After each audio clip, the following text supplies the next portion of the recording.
Hello, Lieutenant. I'm going to be going through the poem Ozymandias, written by the poet Percy Shelley. Now, you may be familiar with this poem. You should have covered it in class, but no worries if you don't remember it. I'll be going through the context, the themes, the form and structure, and the language of this poem. Okay, so let's have a little look at the context of this poem. We know that the name of the poem is Ozymandias, which is another name for the powerful pharaoh Ramesses II. So he's a very powerful pharaoh in Egypt, and there are Quranic and biblical references to Ramesses II. He is more known as Pharaoh, or in the Quran he's mentioned as Fir'aun, which is kind of like a historical name for him. So he has a big place in history in both religions, and he actually fought Moses, and there is this famous event of the sea splitting, which is recorded in both the Bible and the Quran.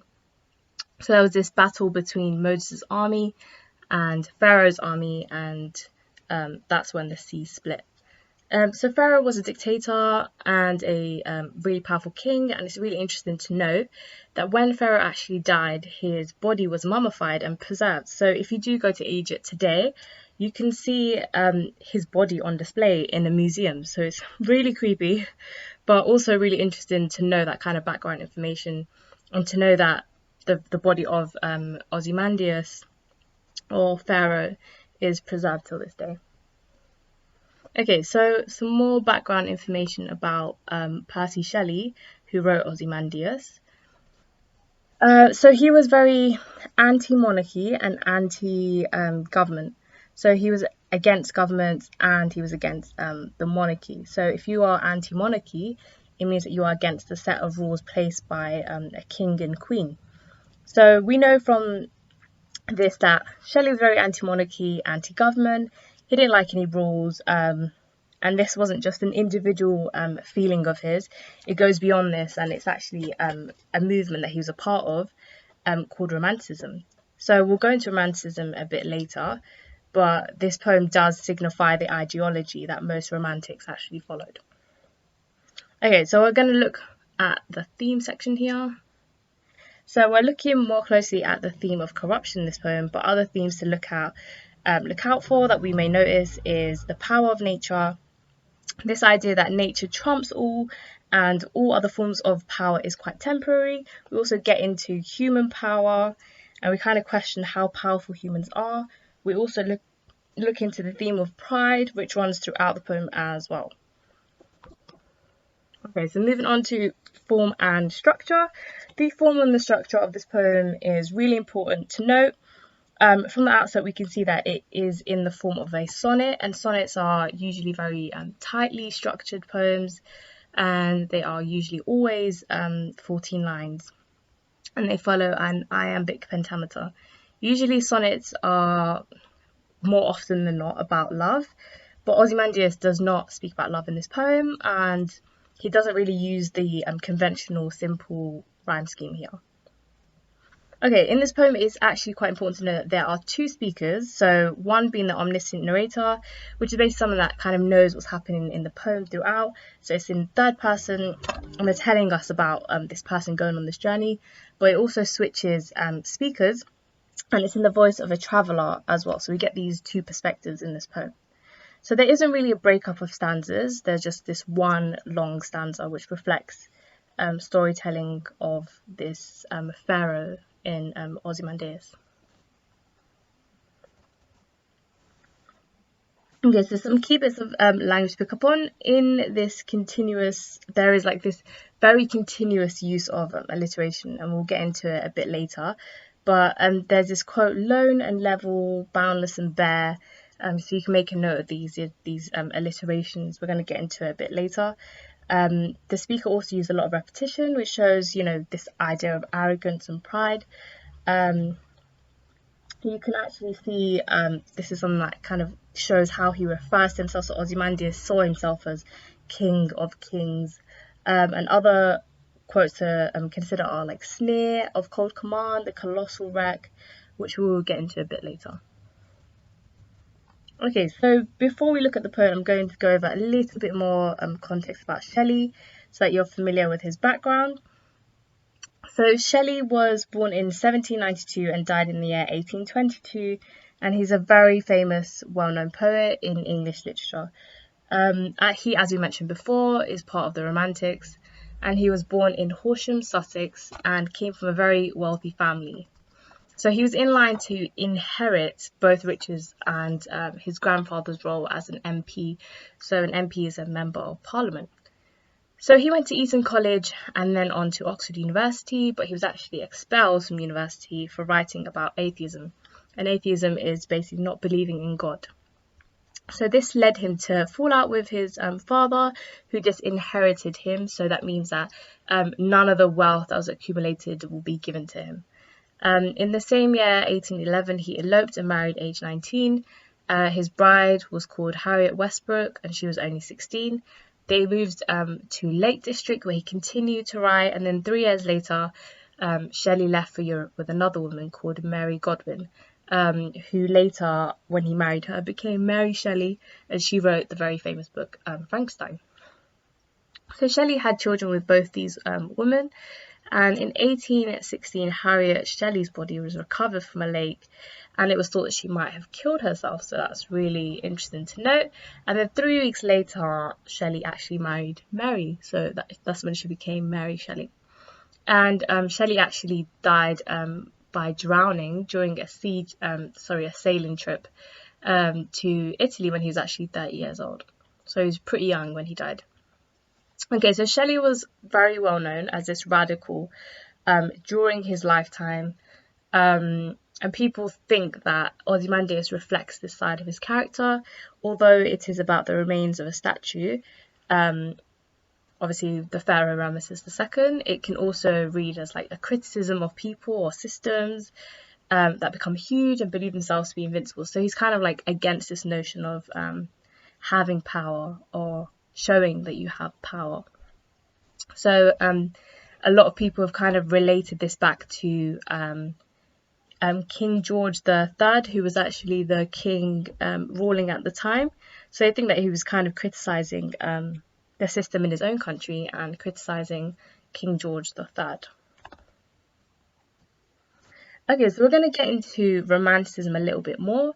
So Romantic thinkers were often rebellious, and Romantic thinkers were also thought that things like nature and art and strong emotions were a lot more powerful than civilization and human reasoning. So in this aspect, they were very free in what they believed to be quite right and what they believed to be wrong. Okay, so Shelley was actually amongst the second generation of Romantic poets, and if we try to break down their ideology a bit further, Romanticism was also like this dislike of urban life and the embrace of the natural world. So they really liked everything quite natural. They also disliked the more busy life, and they had a very deep appreciation for landscapes and the countryside, and they really liked the supernatural. So they were quite different in their ways of thinking. Okay, so in sticking to this different way of thinking, the second generation of Romantic poets also wanted to be quite innovative. So they kind of wanted to do things quite differently. And so they set the majority of the poems that they've written in like foreign lands and talks of other ancient leaders. We can, however, still kind of draw links, as we said earlier, with the leaders in their own country. So like George the Third, so he was trying to draw some sort of similarities between Ozymandias, Pharaoh, and King George. But obviously this was something that wasn't very, it was like you had to read in between the lines, and he wasn't trying to outright compare the two. Okay.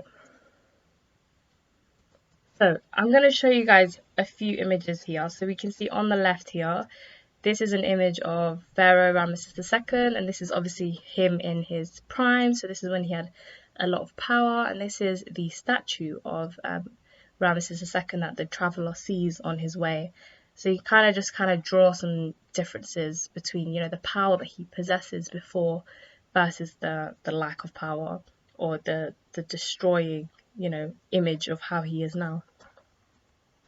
Okay, so you can kind of get a sense now of where we're going with this poem. It's a really short poem, but I'm going to read it out now, and then we're going to go into some themes and the form and the language and the structure, etc. Okay, so as I read, please do, after I read, just take a minute to just pause the video and then just read it to yourself as well. Okay, so I met a traveller from an antique land who said, 2 vast and trunkless legs of stone stand in a desert. Near them on the sand, half sunk, a shattered visage lies, whose frown and wrinkled lip and sneer of cold command tell that it's sculpture, well those passions read which yet survive. Stamped on these lifeless things, the hand that mocked them and the heart that fed. And on the pedestal these words appear, my name is Ozymandias, king of kings. Look at my works, ye mighty, and despair. Nothing beside remains, round the decay of that colossal wreck, boundless and bare, the lone and level sand stretch far away.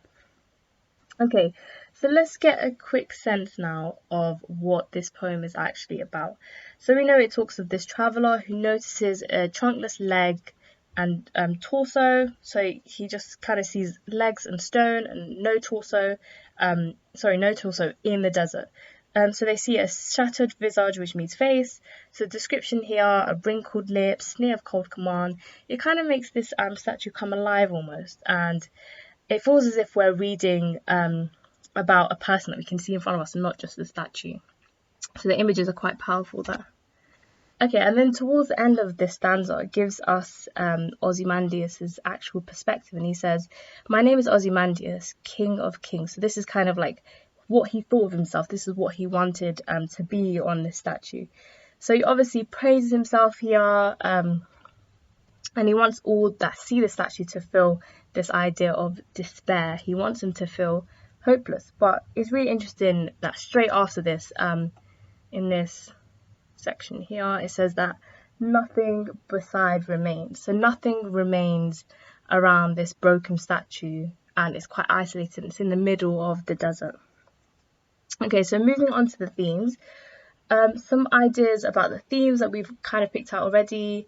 We see that there is this idea of that going through the image of this broken statue, we see the power that an individual possesses, and we see that no matter how powerful they do seem to be, it doesn't seem to last. So we can also make the observation here that something that does last, or something that we can say is quite infinite or could possess some sort of power, is actually art. So art is that thing that actually remains. Throughout the poem, we can also see that there is a critique on authority and rules, and the idea of rules as well. Okay, so we are going to move on now to the form, and I know we've already established that the form is a sonnet, but I'm going to go into a bit more detail now. So, as I said, sonnets are usually very structured and usually follow a very strict form, and the way that it usually goes is the first 8 lines has something that they call an octave, which possesses a problem in the poem, and the last 6 lines is called sestets, which kind of solves the problem. So as you can see from the arrows here, you can see that up until here is your octave, and beyond here is the sestet. So you can see that in the beginning, in the first 8 lines, it kind of talks about how it appears in the poem. It talks about the statue, and then in the last 6 lines, you can see that Ozymandias actually exclaims this power, and there's this overall commentary towards the end now, that despite his exclaim of power, in the end nothing seems to remain. Okay, so let's look at the language used in the poem and what this may suggest. So if we start with the title here, let's have a look at this. I'm looking at this section up here. So if we're looking at the title here, it shapes really the rest of the poem. So the word Ozy comes from the Greek word ozium, which means to breathe. And then we have mandius, which comes from the Greek word mandate, which means to rule. So from the title already, we're getting this sense that the poem speaks of this significance of power and control. Another thing that's really interesting to note here is that it starts off with I. So here it is. So it starts off with I, I met a traveller from an antique land. And from the offset, you can see that Shelley is already distancing himself by saying, I met a traveller. Now, this could be because he doesn't want to, be seen openly criticising the British monarchy. And this shows that although Shelley was definitely against the monarchy and the idea of rules and regulations, there is a sense that he doesn't feel comfortable enough to openly criticise for fear of repercussions and consequences for speaking out. So in the first half of this long stanza, so we're looking around here, there are a lot of negative words used throughout to describe Ozymandias. So they use very powerful descriptions such as shattered and sunk and frown and wrinkled. All of these negative words, it shows that it's definitely an attack on Ozymandias, and in no way actually praising the ruler. So the use of alliteration here as well is quite important to note. So cold command is very powerful because it shows that Ozymandias has this very harsh nature, and it's kind of bringing that to light there. Okay, another thing that's really important to pick out is mocked. Now, the word mocked here is quite interesting because on the one hand, it shows that, people were ordered to make this model, to make this statue and model, but it's also using a pun here because it's got like this double meaning. It shows that the people who were ordered to make the model may have actually mocked Ozymandias, Pharaoh, themselves. So a key quote to pick out is also King of Kings. And this repetition of the word king kind of shows us exactly how Ozymandias describes himself and how he sees himself. So he sees himself as the king of all kings. And this signifies, again, his arrogance. And it also touches upon this idea of the power of humans and this idea that humans do feel invincible and they feel as though they have this infinite power and a power that always lasts or transcends time. So on the next line, again, we're still sticking to how Ozymandias sees himself. So the quote, "Ye mighty and despair," is again quite powerful and very strong because in this bit it basically shows us, it indicates by the exclamation mark how he sees himself. He sees himself as quite strong, authoritative, and this shows quite a lot of irony because in the end, he wants people to feel this despair, but really and truly there's no one actually there and there's no one actually listening to him. So it's quite ironic there. The contrast of him being mighty and expecting everyone to kind of see him and feel that despair when they see him is also interesting to note. Again, it shows arrogance, it shows his self-importance. He finds himself, this really important figure. He wants everyone to see his importance. He wants everyone to feel their insignificance and for him to feel significant. Okay, so on the last two lines, really powerful imagery coming across here. Let's start with colossal wreck. So the quote "colossal wreck," of course, is a metaphor, and it shows Ozymandias' ego again, but it also shows that eventually this is destroyed along with the statue. So it's this idea of his ego is destroyed, but also the statue is destroyed as well. So it's kind of ironic there as well. It shows that both end up being destroyed. He sees himself as colossal, but in the end, it turns into a wreck. Okay, so and finally we'll end on this alliteration here. So boundless and bare and the lone and level. So let's start with boundless and bare. This is again very powerful imagery coming across. So boundless and bare emphasizes again this emptiness that this statue has. It's in the middle of a desert with like nothing surrounding it, and it's quite bare, it's very plain, and it isn't seen as more significant than any other statue that they might see. The alliteration in the last line as well, so the lone and level, shows again that the sands kind of outlast this big statue. And it kind of ends in this juxtaposed idea of the statue. It is no longer seen as powerful, and we no longer see the ego behind the statue. And it ends by showing us that through the test of time, there is this test of time, and everything else kind of seems to be in place, but the statue doesn't survive. So it doesn't survive in terms of its physical state or in its idea of its status and its own sense of importance. Okay, I hope that that was helpful. If you do have any further questions, please do get in touch with your teachers, and I will see you next time.